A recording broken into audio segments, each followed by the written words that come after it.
Hello friends, I won't take much of your time. I just ask you to subscribe to the channel and like this video. Thank you. I remember the exact moment I realized I was completely alone. It wasn't dramatic. There was no thunderclap, no gasp from the audience, no collapsing to my knees in tears. No, it was quiet. Strangely, eerily quiet. I was standing on the stage, in my cap and gown, diploma in hand, while the university president smiled and clapped beside me like he'd done for the 200 graduates before me. The applause from the crowd was polite, maybe even enthusiastic for some. But for me, it was just noise, background static. I scanned the sea of folding chairs filled with parents holding phones, siblings waving handmade signs, grandparents crying behind sunglasses. And then my eyes landed on the 3 empty seats in the front row that I had reserved weeks ago. One for my mom, one for my dad, and one for my little brother, Jake. I had even sent them a confirmation email, a screenshot of the time, and a map with arrows and parking instructions. I had done everything right, everything, and still the chairs were empty. You know that feeling when something inside you finally breaks? Not in a loud, messy way, but like a thread snapping deep in your chest? That was it. That was the moment. No text, no call, not even an excuse. And I stood there smiling like a goddamn idiot, pretending I didn't care, because that's what I'd been trained to do my whole life. Be understanding, be mature, don't make a fuss. But something shifted in me right then, something that couldn't be undone. That night, after all the congratulations and fake smiles from classmates and professors, I sat alone in my apartment, still wearing the gown. I didn't feel like taking it off. I didn't feel like celebrating. I poured myself a cheap glass of wine, opened Instagram, and started scrolling, just out of habit. I wasn't even thinking, but then I saw it. My mom had posted a photo about 2 hours earlier. There they were, my mom, my dad, and Jake, standing in front of a brand new sports car. Jake's arm was around our dad's shoulder, and they were both grinning like idiots. The caption read, "So proud of Jake for passing his chem final, surprise," with about 15 heart emojis and a goddamn gif of fireworks. I didn't even blink. My wine glass was still in my hand, halfway to my mouth. I just stared at the screen like it was someone else's life. Like I'd accidentally logged into the wrong feed. But no, it was real. They had skipped my graduation to buy Jake a car for passing one single exam, not graduating, not getting a degree, just passing one class he was probably already retaking. And I know what you're thinking. Maybe it was an emergency. Maybe there was some misunderstanding. Maybe something came up. I thought that too for about 10 seconds. But when I texted my mom a simple, "Hey, everything okay?" she left me on red. That's when the second snap happened. Louder this time. I didn't throw the phone. I didn't cry. I didn't do anything dramatic. I just stood up, took off the gown, folded it neatly, and placed it on the back of the chair. And then I sat down and started to think. Not just about today, but about all the other days. See, this wasn't new. This wasn't some shocking betrayal. It was just the loudest one. It was the one that finally made me stop making excuses for them. Because if I was being honest, and I had to be finally, I'd been invisible for years. Jake was the miracle child, the comeback kid, the golden boy who could do no wrong. He got suspended in high school for drinking in the locker room. My parents blamed the school. He flunked 2 classes his sophomore year. My parents said the teachers had it out for him. He crashed Dad's old truck in a ditch. My parents laughed and said boys will be boys. Meanwhile, I got straight A's, held down 2 jobs, made Dean's List 6 semesters in a row, and they would occasionally mention me to their friends if the conversation allowed. I was the responsible one, the one who never needed anything. And that was the problem. I never needed them, so they stopped showing up. And that might have been fine if they hadn't pretended like they were the world's best parents every time a neighbor was watching. Here's a question for you, because I know I can't be the only one. Have you ever reached a point where someone's absence meant more than anything they could have said? Where silence was louder than all the lies they fed you your whole life? I want to hear from you, Because that night, staring at that photo of a 17-year-old with a brand new car and parents beaming like they'd just witnessed a miracle, I realized something important. I didn't cry. I didn't scream. I didn't even send a sarcastic text. I just stopped. And when I stopped, they started falling apart. But they didn't know that yet. Because the real story was just beginning. If you were to open any family photo album from my childhood, those thick, glossy ones with plastic sleeves and handwritten dates scrawled in the corners, you'd find snapshots that looked almost perfect to the outside eye. You'd see birthday parties with balloon arches, summer barbecues with cousins gathered around, and holiday dinners where everyone smiled just long enough for the camera flash to catch it.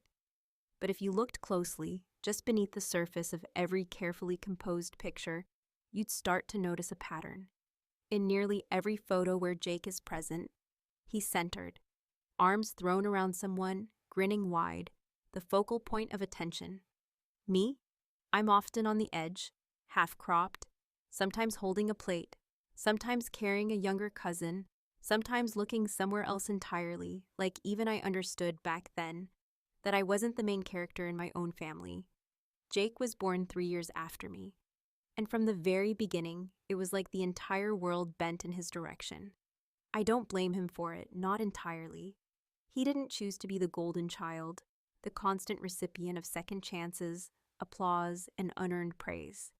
But the way my parents treated us, like I was the insurance policy and he was the investment, was something that took me years to fully understand and even longer to admit. I was the quiet one, the planner, the one who never had a phase, never dyed her hair pink, never threw tantrums in the supermarket aisle. I did what was expected, not because I was a saint, but because I knew deep down that there wouldn't be much room for forgiveness if I didn't. Jake, on the other hand, was wild from the start, breaking things, skipping homework, lying straight to my parents' faces and somehow still getting extra dessert. When he drew on the walls, my mom said he was expressing creativity. When I left a dish in the sink, she'd sigh and mutter that she couldn't rely on anyone. The rules were never the same for both of us. They weren't even in the same universe. I used to think that maybe it was because Jake needed more, that maybe because he struggled with school or had trouble keeping friends or got in fights. He required more of their energy, and I just had to be understanding. But that line of thinking eventually collapsed under its own weight. Because when I achieved something, anything, it wasn't just ignored, it was downplayed. When I got into my first choice university with a partial scholarship, my dad congratulated me with a distracted, "That's great, kid," before asking me if I could help Jake with his English paper. When I landed a competitive internship junior year, my mom smiled and said, "Just don't rub it in your brother's face, okay?" As if my success was a weapon I might cruelly use against him, instead of something I'd bled for. And the thing is, I kept trying. I kept giving them the benefit of the doubt.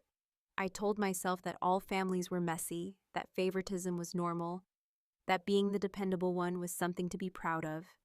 I swallowed my pride, bit my tongue, and showed up every single time.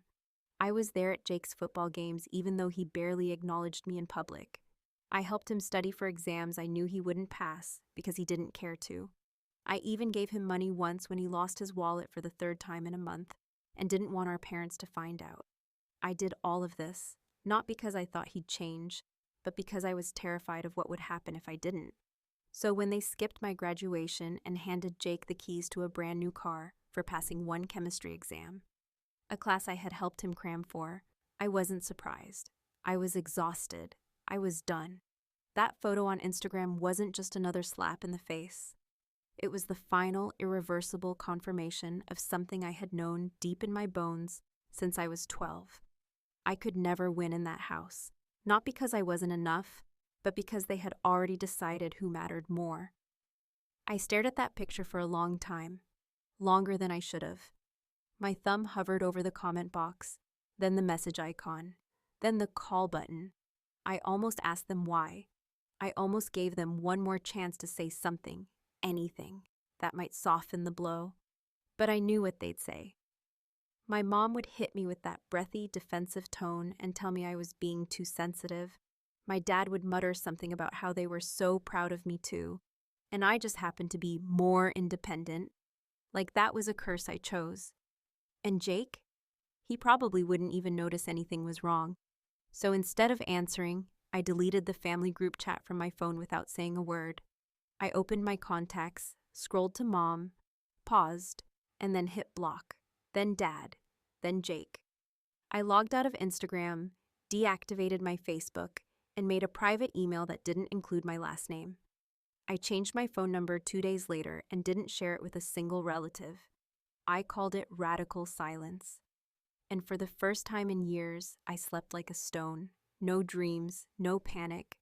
Just the steady, quiet hum of my own mind finally uncluttered by the noise of being constantly overlooked.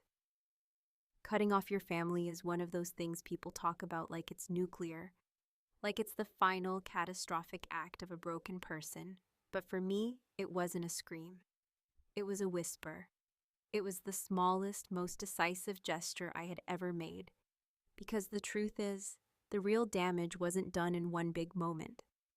It was in the 1,000 little ones that piled up, year after year, until all that was left was a shaky foundation held together by guilt and nostalgia.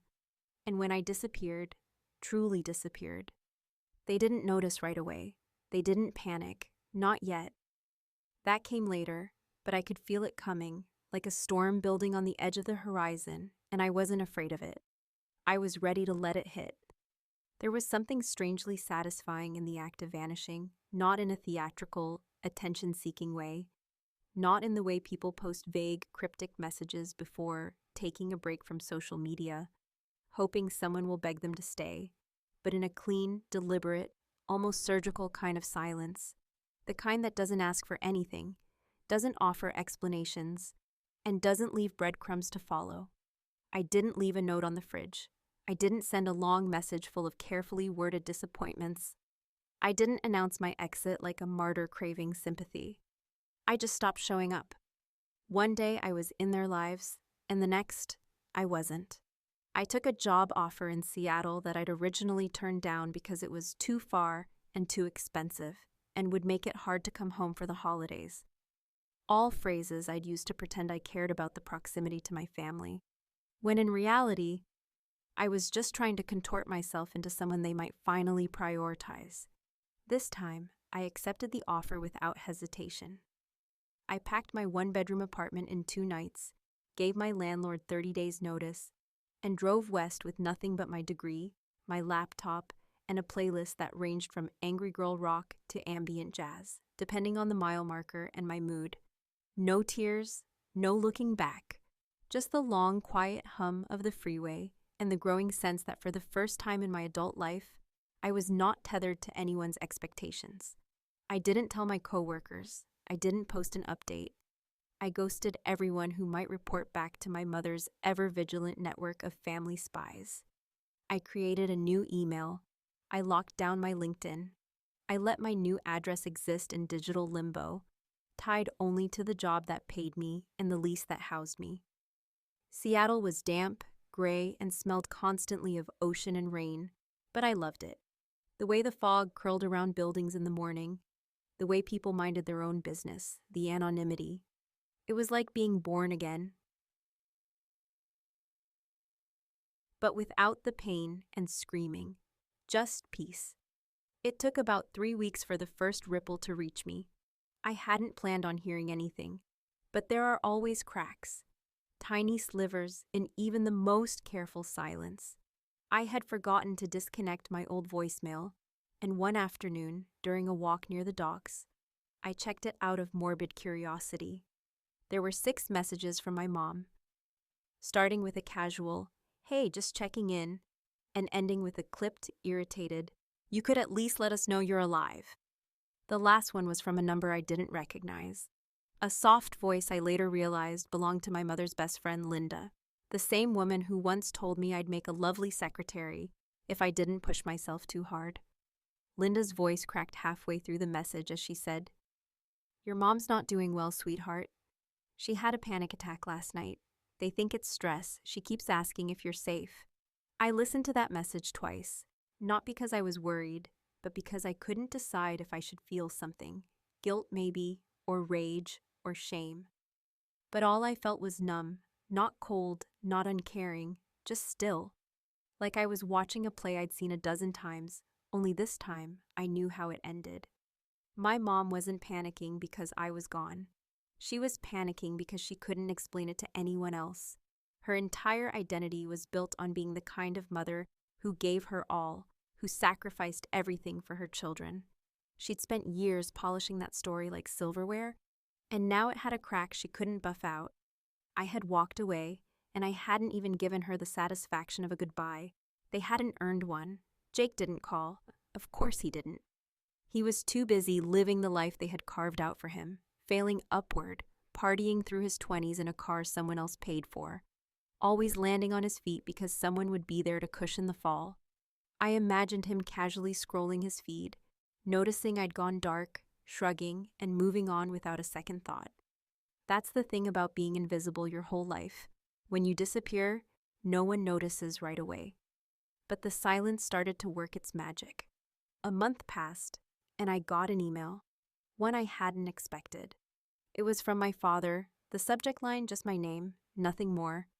The body of the email was short, probably edited down a dozen times, filled with awkward formalities, and a single line that made me stare at the screen for 10 minutes without blinking. I don't know what we did wrong, but I know you're angry. It was the first time he'd ever admitted I might feel something he didn't control. It wasn't an apology, not really. It was a confession of confusion, of loss of control. And it was enough to confirm that my absence had finally started to sting. I didn't reply. Not because I didn't have words. I had plenty. I could have filled paragraphs with everything they'd overlooked, every moment they'd minimized, every time I'd been shoved to the background so Jake could be the star. But I didn't send any of that. I'd learned by then that sometimes silence speaks louder than any letter ever could. They had spent 25 years not listening to me. They didn't get to hear me now, when it finally mattered. People talk about revenge like it's a shout, a slap, a dramatic takedown with receipts and screaming matches. But for me, it was quieter. It was walking away while they were still talking.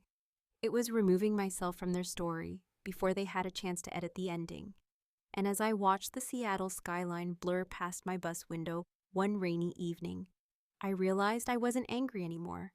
I was free. But freedom, like silence, has weight. And soon they were about to feel every ounce of it. It started with little things, the kind of fragments you hear secondhand, fragments that slip through the cracks of the fortress you've built to protect yourself, pieces of a puzzle you never asked to solve, but suddenly can't help collecting, especially when they begin to reveal the slow unraveling of everything you once believed was untouchable. I wasn't trying to monitor them. I wasn't searching for updates, scrolling through mutual friends' profiles like some bitter voyeur hoping for proof of chaos. But the world has a way of bringing things to your door, especially when you've made the choice to bolt it shut. The first sign came from an old high school friend, Samantha of all people, someone I hadn't spoken to in years, but who still followed me back when my accounts were public. The type of person who sends Christmas cards in July and thinks every falling leaf is a sign from the universe. She messaged me out of nowhere, casually, almost innocently, with a, "Hey, just checking, are you okay? Your mom looked kind of off when I saw her at the farmer's market." At first, I thought it was just one of those empty, overly concerned messages people send when they want to feel involved in drama without actually participating in it. But then came the second message, minutes later, unprompted. She said you haven't spoken in months, that she doesn't know where you live. She was crying. I didn't answer, not because I didn't care, but because I didn't believe it, not yet. My mother had always been a master of emotional theater, someone who could conjure tears when it served her, someone who could paint herself as a victim even while holding the brush that wrote everyone else's pain out of the picture. But that message stuck with me, and not because I felt guilt. It stuck because for the first time, the narrative wasn't entirely hers to control anymore. I had removed myself from the stage, and without me standing there, smiling politely in the wings, she had no one to balance the performance. Her grief had no symmetry, no audience to prove her maternal sainthood to, And in that imbalance, cracks began to form. The second sign was the car, or more accurately, what happened to it. That overpriced bright red sports car they had handed to Jake like it was a crown, like it was a symbol of his brilliance for passing a single exam. An insult so blatant it could have been a punchline. One morning, while scrolling through a friend's private story using a burner account I kept for professional work, I saw it. A blurry photo of Jake's car, crumpled and caved in on the side, surrounded by flashing lights and the familiar profile of his slouched figure arguing with a police officer. The caption read, "Rough night for the golden boy." That was it. No details, no explanation, just enough to confirm what I already suspected, that the myth was breaking apart. I didn't reach out, not when it happened, not when I saw the photo, not when the rumors started trickling down like rain through a leaking roof. But I thought about the timing. I thought about how quickly things had shifted since I vanished, how fast the balance of their world began to tilt, without the scapegoat around to stabilize it. Jake had always been protected, but without me around to soak up blame, to carry the weight of being the strong one, he was exposed to something he'd never truly encountered before: consequences. And then came the voicemail. Not from Jake, of course, not from him, who I'm sure still didn't understand what was unraveling around him, but from my father, whose voice I hadn't heard in nearly 5 months. It came late, around midnight, and the tone was different. Not angry, not distant, but heavy, slow, almost unfamiliar. He said he missed me. He said things hadn't been right since I left. He said Jake was struggling. He said my mom hadn't cooked a full meal in weeks. And then, as if the words cost him everything, he said, "I think we took you for granted. I think we got it wrong." I listened to that message once, just once, and then I deleted it. Not because it didn't matter, but because I needed it to stay exactly where it was. In the past, in a place where I didn't have to examine it or dissect whether it was sincere, or just another attempt to pull me back into the role I never wanted to play. Regret is easy when the consequences show up in flesh and bone, but acknowledgement without action is just another performance. And I had grown tired of watching reruns of a show where I was always the afterthought. Still, I couldn't deny that the silence was working. My absence wasn't just noted, it was rattling them. For years, they had leaned on me without ever saying it aloud, treating my consistency as an entitlement, a given, a permanent fixture in a household that refused to make room for my voice. But now that I was gone, they were learning something I had learned long ago, quietly and alone, that losing someone doesn't always happen in one dramatic event, but in all the moments you assume they'd never leave. The irony was bitter. I had spent most of my life believing I wasn't enough to hold their attention, that no matter how much I achieved, I would always be the shadow to Jake's spotlight. But my silence had become a siren. My distance had become the gravitational pull that shifted their entire orbit. And though I didn't smile when I thought about it, I felt a certain grim satisfaction. Not because they were suffering, but because I had finally proven, to myself more than anyone, that I had power, that I had always had it. I had just been convinced to bury it under politeness, under duty, under guilt. One afternoon, about 6 months after graduation, I received a message from a neighbor I hadn't seen since high school. She said my parents' house had been listed for sale, that my mom looked thinner, worn out, that Jake had moved back in after the accident and barely left his room. She ended the message with a strange, almost pleading line: "They're not the same without you." As if that was supposed to be comforting, as if their unraveling was my responsibility to mend. I didn't respond. Instead, I wrote one sentence, just one, and sent it in reply to my father's old email that had been gathering digital dust in my inbox. It was simple, direct, and left no room for misinterpretation. I wrote, "You should have shown up." Then I hit send. No greeting, no closing, just the truth, because that's all that was left between us now. The truth. And it was finally loud enough. There's something about success that turns quiet. When you stop chasing validation with every breath you take. Something deeply transformative about becoming everything they said you'd never be, and doing it so far out of their reach that even if they craned their necks and stood on their tiptoes, they'd still only see your shadow, not the real living proof of the person they tried so hard to overlook. By the time the dust settled around what used to be my family, I was already somewhere else entirely. Not just in geography, though Seattle felt like another planet compared to the suffocating small-town corridor I'd escaped, but in mindset, in rhythm, in identity. I no longer moved through my days carrying the ghost of their expectations like a second skin. I moved freely, deliberately, and above all, silently in my 3rd month at the new job. After several long days and longer nights spent building something from scratch with a team that didn't know my history and didn't care who my brother was or how many family dinners I had cried through in the bathroom, I was offered a chance to speak at a Women in Tech conference, an event that drew thousands of attendees from across the country and carried with it a kind of prestige that would have once made my parents beam with pride had they been capable of holding that emotion for me without redirecting it toward someone more convenient. I agreed, not because I needed the spotlight, but because I was finally ready to stand in it without flinching. The night before the conference, I stayed up late in my studio apartment, pacing the floor with bare feet and a coffee mug long gone cold, running lines in my head and fine-tuning my rhythm, not because I was nervous, but because I knew the weight of what I was about to do. And more importantly, who would be watching, even if I hadn't invited them. The event was streamed live. It was featured on several platforms. I didn't post about it, but I didn't hide it either. I simply stepped on that stage, looked out at a sea of faces I didn't owe anything to, and told my story, not all of it, not the rawest pieces, but enough of the truth to make the silence echo in a way that reached farther than any shouted accusation ever could. I talked about building success in the shadow of neglect, about what it meant to rise without a cheer squad, to find your own voice after years of being the footnote in someone else's narrative. I didn't name names. I didn't have to.